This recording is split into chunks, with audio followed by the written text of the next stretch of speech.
Assalamualaikum warahmatullahi wabarakatuh. Pada video kali ini kita akan membahas beberapa contoh soal HOT, High Order Thinking Skill, atau KBTT, yaitu keterampilan berpikir tingkat tinggi, pada asesmen kompetensi minimum atau AKM numerasi dan juga tes PISA untuk tingkat SD atau MI.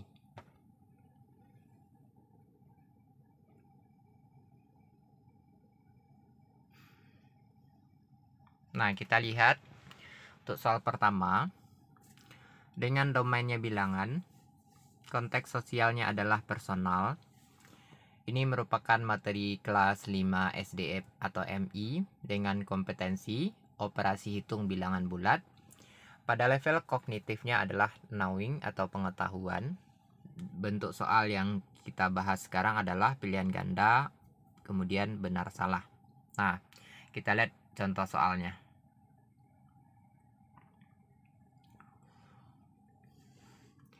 Cermati bagian di samping. Kemudian klik salah satu jawaban pada pertanyaan berikut. Nah, jadi di sini konteksnya bermain kotak piramida. Alia, Leha, dan Ida bermain kotak piramida. Mereka harus mengisi setiap kotak dengan bilangan tertentu. Bilangan pada setiap kotak berasal dari penjumlahan dua bilangan yang berada di bawahnya. Nah, pertanyaannya sekarang adalah bilangan pada kotak tertinggi pada piramida pertama adalah titik-titik. Nah, sesuai dengan ketentuan dari soal ini, bilangan pada setiap kotak berasal dari penjumlahan dua bilangan yang berada di bawahnya. Nah, maka pada pembahasan ini kita lihat untuk bilangan yang berada di atas 3 dan 1, berarti kita peroleh dari 3 ditambah 1. Maka 3 ditambah 1 sama dengan 4. Kemudian untuk bilangan yang berada di atas 1 dan 2, berarti 1 kita tambah 2 sama dengan 3. Jelas gitu ya. Nah, untuk bilangan yang paling di atas sekali adalah 4 ditambah 3. Berarti sama dengan 7. Nah, bilangan pada kotak tertinggi pada piramida 1 berarti jawabannya adalah 7.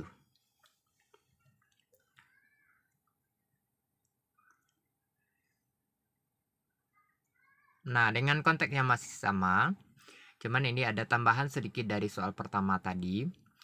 Ada piramida 1, ada piramida 2. Nah, piramida 2 sekarang ketentuannya juga sama seperti pada piramida 1. Nah, maka yang ditanya di sini adalah jumlah bilangan pada baris ketiga piramida 2. Nah, artinya kita harus melengkapi bilangan-bilangan yang ada pada piramida 2. Nah, pada piramida 2 ini, kita lihat kembali di soal. Nah, maka untuk mengisi bilangan di atas 2 dan 1, berarti 2 ditambah 1 sama dengan 3. Kemudian untuk mengisi bilangan yang di bawah angka 1, 1 ditambah titik-titik sama dengan 1 di atas. Berarti bilangan yang di kuning ini adalah 0. Kemudian untuk yang paling kanan, yang di bawah, berarti 0 tambah titik-titik sama dengan 1. Maka bilangan itu adalah 1. Kemudian untuk bilangan yang di atas 3 dan 1, berarti 3 ditambah 1 tentu sama dengan 4. Ya. Kemudian yang kosong 1 lagi, 1 ditambah 1 sama dengan 2. Sehingga cocok 4 tambah 2 sama dengan 6. Nah, sekarang yang ditanya adalah jumlah bilangan pada baris ketiga piramida 2. Baris ketiga piramida 2 berarti susunan bilangannya 3, 1, 1. Maka 3 ditambah 1 ditambah 1 sama dengan 5. Maka jawaban dari soal ini adalah 5.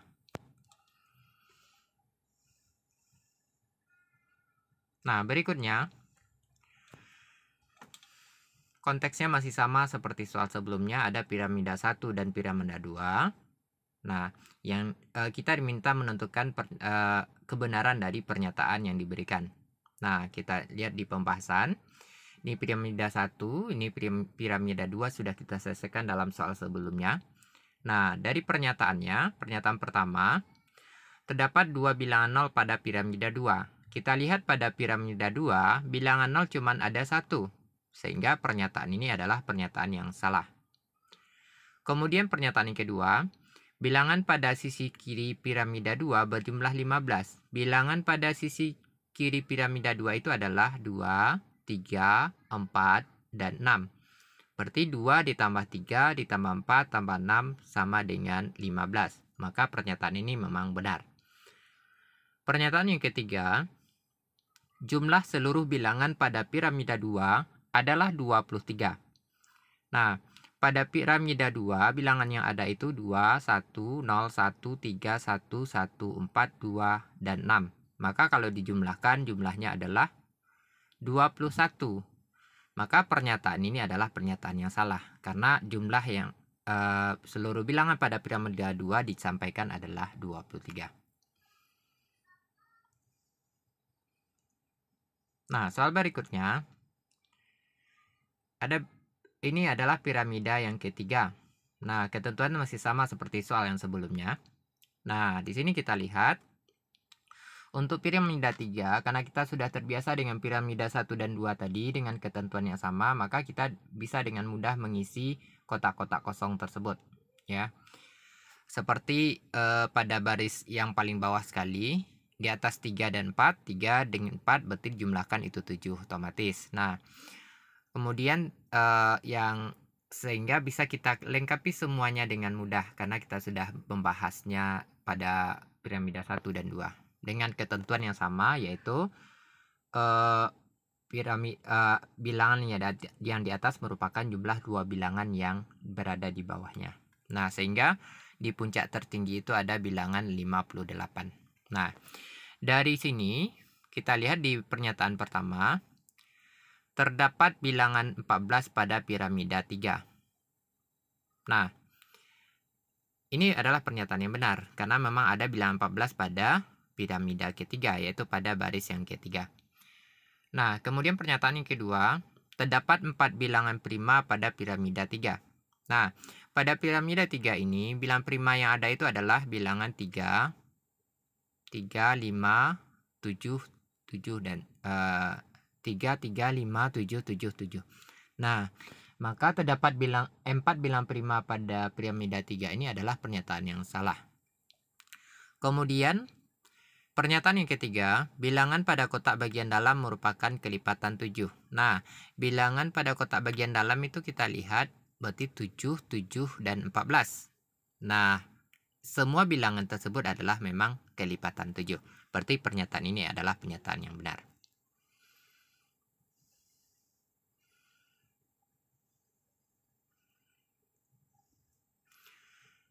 Nah, berikutnya, soal yang kedua, domainnya adalah bilangan, dengan konteks sosialnya adalah personal, materi ini kelas 5, dengan kompetensi operasi hitung bilang bulat, level kognitifnya adalah reasoning atau penalaran, dengan bentuk soal benar salah dan isian. Berikut kita lihat soalnya. Nah, ini cerita ada sebuah masalah, yaitu membeli buku cerita.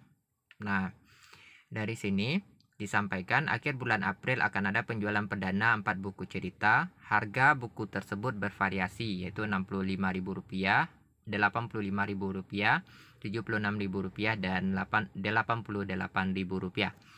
Dira akan membeli keempat buku cerita tersebut.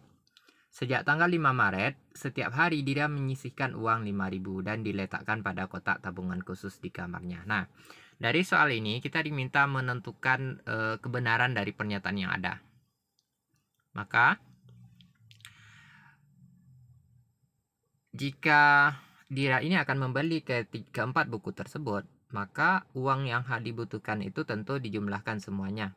Harga buku itu Rp65.000 ditambah Rp85.000 ditambah Rp76.000 ditambah Rp88.000, itu totalnya adalah Rp314.000. Nah, sekarang dari soal ini dinyatakan Dira menabung setiap hari Rp5.000 mulai tanggal 5 Maret hingga akhir April. Nah, maka untuk lebih mudah kita buatkan dalam bentuk tabel. Nah, ada bulan, jumlah hari, mulai menabung, hari menabung, dan uang tabungan. Nah, bulan Maret itu ada 31 hari total semua. Dia mulai menabungnya tanggal 5 Maret. Nah, maka mulai dari tanggal 5 Maret sampai 31 Maret berarti itu ada harinya sebanyak 27 hari. Nah, karena setiap hari dia menabung itu 5.000, berarti 27 kita kali dengan 5.000, maka diperoleh Rp135.000. Nah, bulan April itu kita sama-sama ketahui ada 30 hari. Nah, maka pada bulan April ini uang tabungannya berarti 30.000 dikali 5.000. Berarti 150.000. Nah, kita jumlahkan uang tabungan pada bulan Maret dan April, maka jumlahnya adalah Rp285.000. Nah, dari soal ini, dari pernyataan yang ada, pernyataan pertama, uang yang berhasil dikumpulkan Dira pada akhir bulan April adalah 290.000. Tentu ini adalah pernyataan yang salah, karena yang kita cari, kita peroleh adalah Rp285.000. Kemudian pernyataan yang kedua, keempat buku dapat dibeli Dira di akhir bulan April. Karena Dira mengumpulkan uang baru 285.000, sementara keempat buku itu harga totalnya adalah 314.000, berarti Dira masih kekurangan uang. Artinya, keempat buku dapat dibeli Dira di akhir bulan April adalah pernyataan yang salah.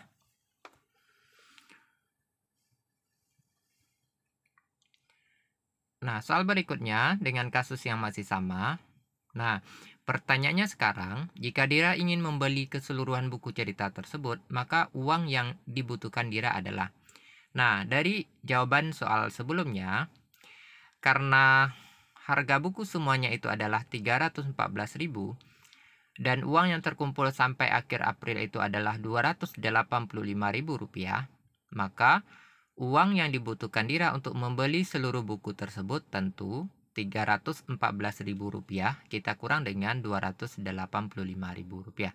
Maka uang yang dibutuhkannya adalah Rp29.000.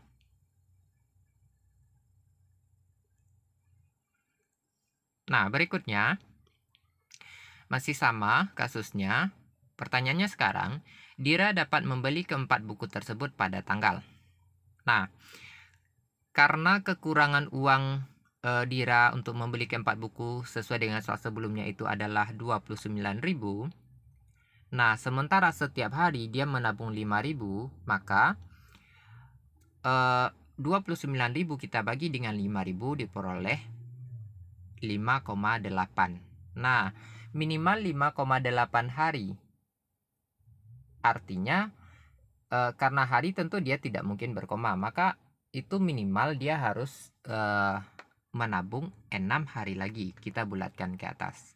Karena kalau dia 5 hari berarti dia masih belum cukup uangnya. Sehingga Dira dapat membeli keempat buku tersebut pada tanggal. Nah, berarti 6 hari setelah bulan April. Ya. 6 hari setelah bulan April berarti tanggal 6 Mei. Baik.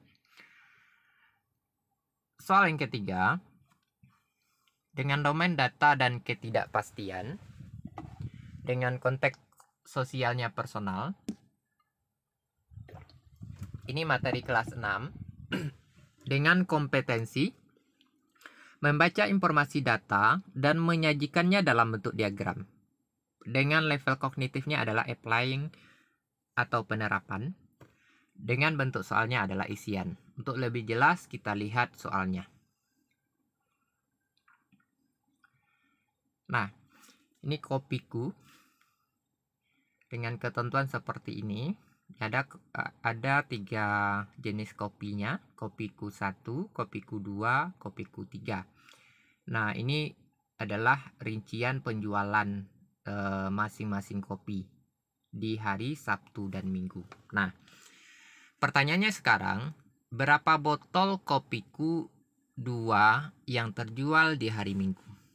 Nah, dari cerita ini, maka mungkin kita akan lebih mudah membuatkannya dalam bentuk tabel. Ya, Maka kita buatkan dalam bentuk tabel sesuai dengan keterangan yang ada. Di sana ada botol kopiku, ada kopiku 1, kopiku 2, kopiku 3. Nah, kita buatkan total penjualan. Kemudian karena di ketentuan ini, soal ini cuman ada 2 hari, Sabtu dan Minggu yang terlihat, berarti ada Sabtu dan Minggu. Kemudian ada total kembali. Nah, kita mulai dari kalimat yang pertama, yaitu pada akhir pekan, kopiku mampu menjual 100 botol kopi. Nah, berarti di total itu ada 100. Nah, sekarang 46 botol terjual di hari Minggu. Nah, total penjualan di hari Minggu berarti 46. Maka kita isi di total penjualan pada hari Minggu. Nah, karena total semuanya itu ada 100 botol, pada hari Minggu itu 46, otomatis pada hari Sabtu tentu 100 kita kurang dengan 46, maka pasti kita peroleh hasilnya 54. Nah, sekarang pernyataan berikutnya, 15 botol kopiku 3 terjual di hari Minggu. 15 botol kopiku 3 terjual di hari Minggu. Nah, maka pada kopiku 3 hari Minggu itu terjual 15. Nah, di sini kita isi 15. Oke. Nah, kita lanjutkan. 31 botol kopiku 1 terjual di hari Sabtu. Nah, kopiku 1 pada hari Sabtu terjual 31 botol. Maka di sini kita isi 31. Next. 22 botol terjual kopiku 3. Nah, 22 botol terjual kopiku 3 berarti total kopiku 3 kita isi itu 22. Nah, karena total kopiku 3 itu 22, pada hari Sabtu itu sudah terjual 15, otomatis pada hari Minggu sudah terjual 15, maka otomatis pada hari Sabtu tentu terjual 22 dikurang 15, berarti 7 kopiku 3. Nah, berikutnya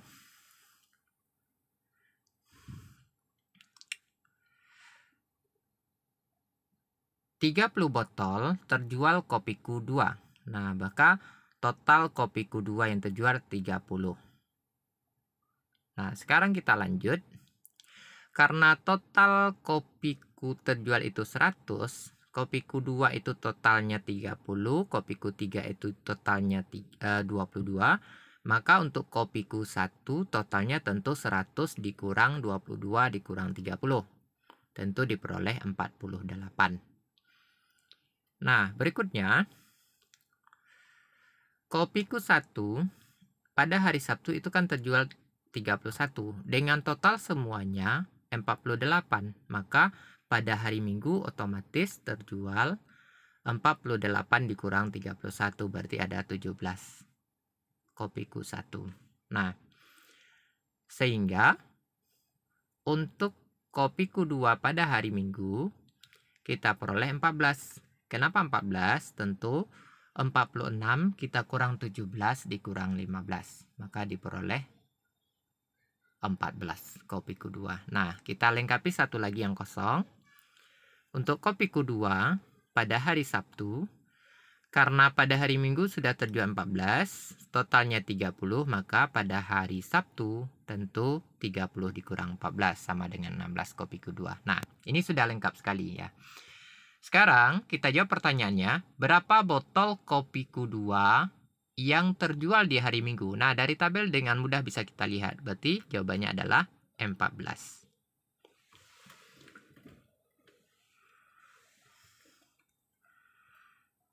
Nah, yang keempat, dengan domain geometri, konteks sosialnya adalah personal. Ini materi kelas 4 dengan kompetensi luas permukaan bangun datar, ini termasuk level cognitive applying atau penerapan.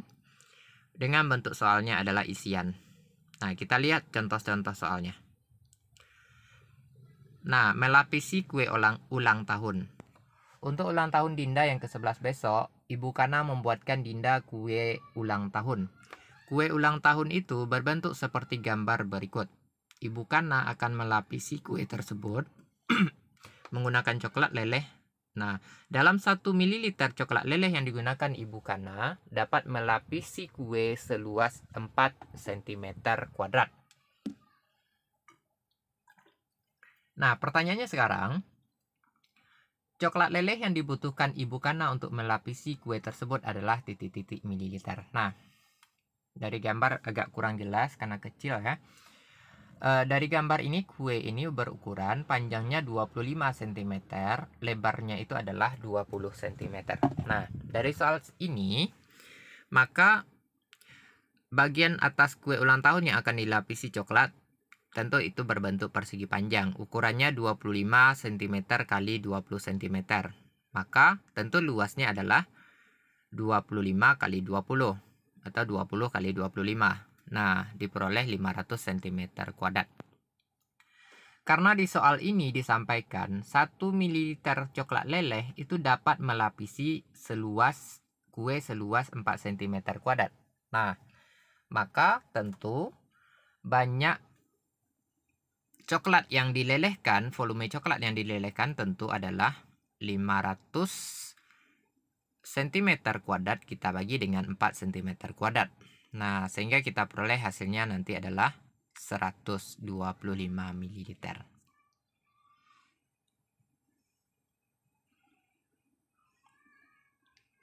Nah, soal berikutnya dengan kasus yang sama.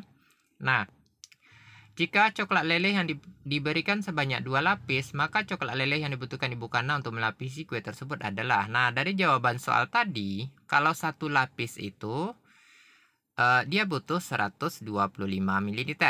Kalau dia 2 lapis tentu tinggal kita kali 2 saja. Maka 2 dikali 125 ml maka diperoleh 250 ml.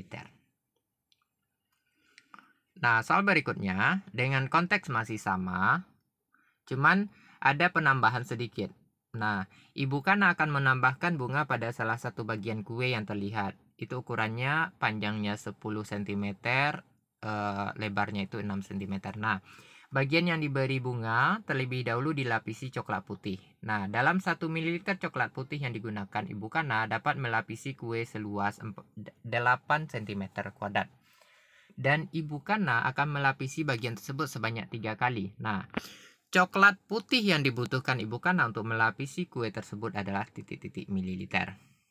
Nah, dari situ maka yang akan kita lapisi coklat putih itu bagian pojok yang kecil itu ya 6 cm kali 10 cm berarti 60 cm kuadrat. Nah, dalam 1 ml coklat putih dapat melapisi 8 cm kuadrat. Kalau dia luasnya itu adalah 60 cm kuadrat, berarti banyak coklat putihnya tentu 60 kita bagi 8. Berarti 7,5 ml coklat putih. Nah, karena yang dilapisinya 3 kali, 3 lapis, berarti 3 kali 7,5 ml. Maka diperoleh 22,5 ml. Next, soal berikutnya. Tentang bilangan, konteks sosialnya adalah informasi, ini materi kelas 5 SD. Kompetensinya adalah membandingkan 2 pecahan, termasuk membandingkan pecahan dan bilang cacah dengan level kognitif applying atau penerapan. Dengan bentuk soalnya adalah pilihan ganda.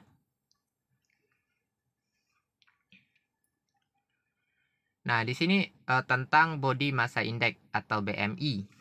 Nah, di sini ada data, ada 4 orang, ada usia, ada berat badan dalam kilogram, tinggi badannya dalam sentimeter. Nah, sebenarnya kalau kita mengikuti ini ada kalkulator ini yang bisa kita operasikan langsung. Cuman karena kita tidak kita menyajikannya di sini, tentu kita tidak bisa menggunakan kalkulator itu. Cuman rumusnya kita pakai.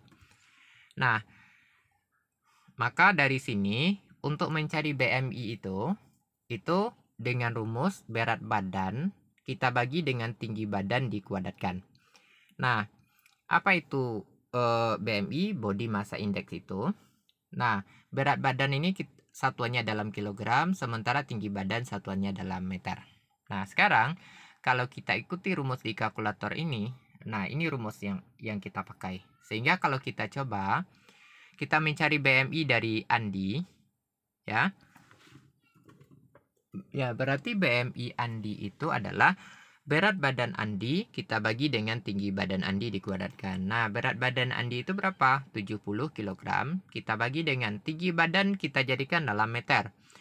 Karena tinggi badan Andi itu 165 cm, maka kita jadikan meter 1,65 meter. Nah, 70 kita bagi 1,65 dikuadratkan, maka kita peroleh hasil akhirnya adalah 25,7. Nah, maka BMI Andi itu adalah 25,7. Nah, dengan perhitungannya sama, kalau kita pakai kalkulator tersebut, maka lebih lengkapnya diperoleh BMI Andi itu 25,7, BMI Budi itu 27,6, BMI Cici itu 27, BMI Dodi itu adalah 24,9. Nah, sehingga urutannya dari yang paling kecil ke yang paling besar. Yang paling kecil tentu dari sini adalah Dodi. Kita lanjutkan adalah Andi. Lanjut lagi Cici, lanjut lagi Budi. Maka jawaban yang paling tepat adalah jawaban yang kedua, yaitu Dodi, Andi, Cici, dan Budi.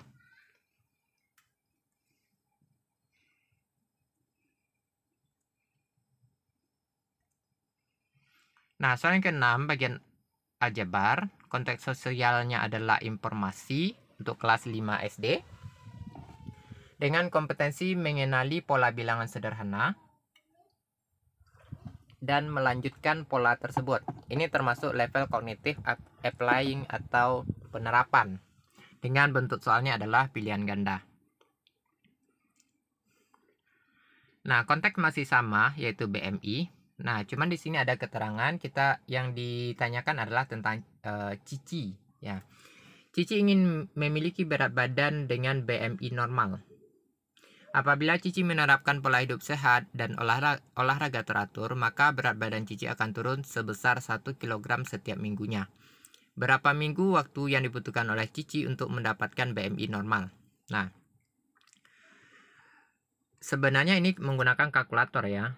Nah, maka diperoleh hasil seperti ini dengan rumus yang sama. Rumus yang tadi yaitu BMI adalah berat badan dalam kilogram kita bagi dengan tinggi badan dalam meter.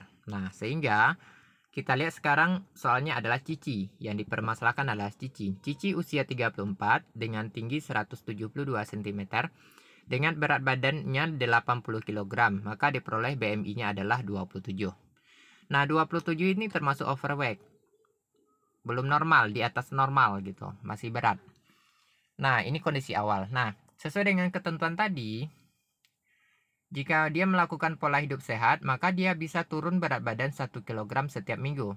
Nah, berarti yang pada minggu yang pertama, tentu berat badan menjadi 79. Nah, kita masukkan ke rumus yang tadi, atau kita pakai kalkulator yang di aplikasi ini, maka diperoleh BMI-nya 26,7. Ternyata itu masih dalam level overweight.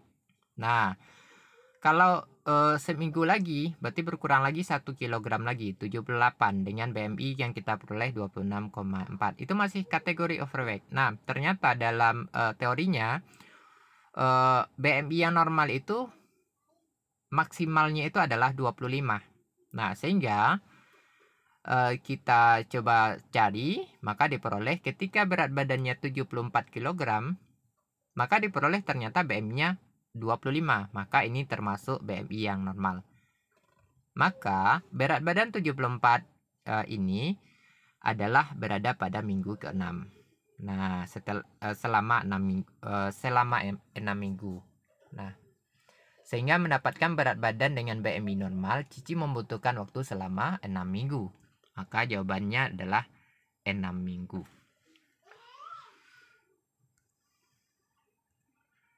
Nah, berikutnya nomor soal yang ke-7. Geometri dan pengukuran dengan konteks sosialnya adalah pekerjaan. Kelas 5. Dengan kompetensi menghitung luas persegi panjang bila diketahui panjang dan lebar, dan menghitung panjang atau lebar bila diketahui luas dan salah satu sisinya. Dengan level kognitifnya adalah applying atau penerapan. Dengan bentuk soalnya adalah benar salah. Nah, Ini kasusnya, ini ada cat tembok. Nah, jadi permukaan tembok ini dengan ukuran 8 meter kali 6 meter mau dicat. Kalau menggunakan merek A dengan ketentuan seperti yang ada. Kalau dengan merek B seperti ketentuan yang sudah ada pula. Nah, untuk mendapatkan hasil cat terbaik, maka cat merek A itu perlu 3 lapis. Kalau merek B cukup 2 lapis saja. Nah, kita diminta menentukan kebenaran dari pernyataan ini. Nah, sebenarnya kita menggunakan kalkulator di aplikasi ini sebenarnya. Cuman karena kita di video ini tidak bisa memakai itu, maka kita lakukan perhitungan manual. Nah, untuk kebutuhan cat A, ya, 1 kg cat A itu melapisi permukaannya adalah 4 meter persegi. Dengan harganya adalah 35.000. Nah, sehingga 8 kali 6, 8 meter kali 6 meter karena dia butuh 3 lapis. Berarti 8 meter kali 6 meter kali 3 lapis, maka luasnya itu adalah 144 meter persegi. Nah, karena cat merek A itu dapat melapisi 4 meter persegi, maka banyak cat A yang dibutuhkan itu adalah 144 meter persegi dibagi 4 meter persegi. Berarti kita butuh 36 kg cat. Nah, maka biayanya karena 1 kg cat A itu 35.000, berarti biaya untuk pembelian cat A itu adalah 36.000 dikali 35.000, yaitu 1.260.000 rupiah. Nah, kemudian untuk kebutuhan cat B, tentu 8 kali 6, karena cat B cukup 2 lapis saja, berarti 8 meter kali 6 meter kali 2 lapis, sama dengan 96 meter persegi. Nah, berapa kilogram cat B yang dibutuhkan? Berarti 96 meter persegi kita bagi dengan 6 meter persegi, diperoleh 16. Berarti kita butuh 16 kilogram cat A, cat B, ya. Nah, maka biaya untuk membeli cat B 16 dikali 80.000 rupiah. Berarti 1.280.000 rupiah. Nah, di pernyataan yang ada, untuk mendapatkan hasil terbaik dan biaya paling murah, maka tukang tersebut harus menggunakan cat A. Nah, cat A itu totalnya 1.260.000, cat B 1.280.000, 1.280.000, berarti memang lebih murah cat A. Nah, sehingga pernyataan ini adalah pernyataan yang benar. Nah, soal berikutnya tentang data dan ketidakpastian dengan konteks sosialnya adalah sosial. Ini kelas 5. Memahami cara penyajian data sederhana menggunakan turus dan diagram gambar. Ini termasuk LDFL kognitif pengetahuan atau knowing. Dengan bentuk soalnya adalah benar salah.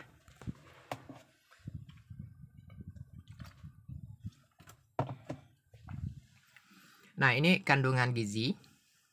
Ada di sini ada kalori, ada protein, lemak, kalsium, fosfor, Fe atau besi pada ayam, bebek, domba, kambing, dan sapi.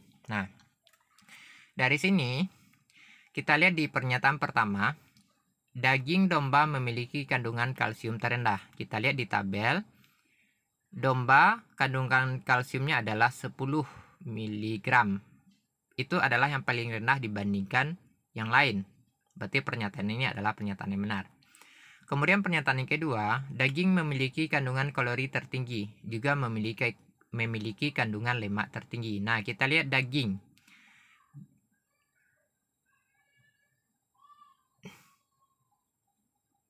Ya. Daging bebek maksudnya ya.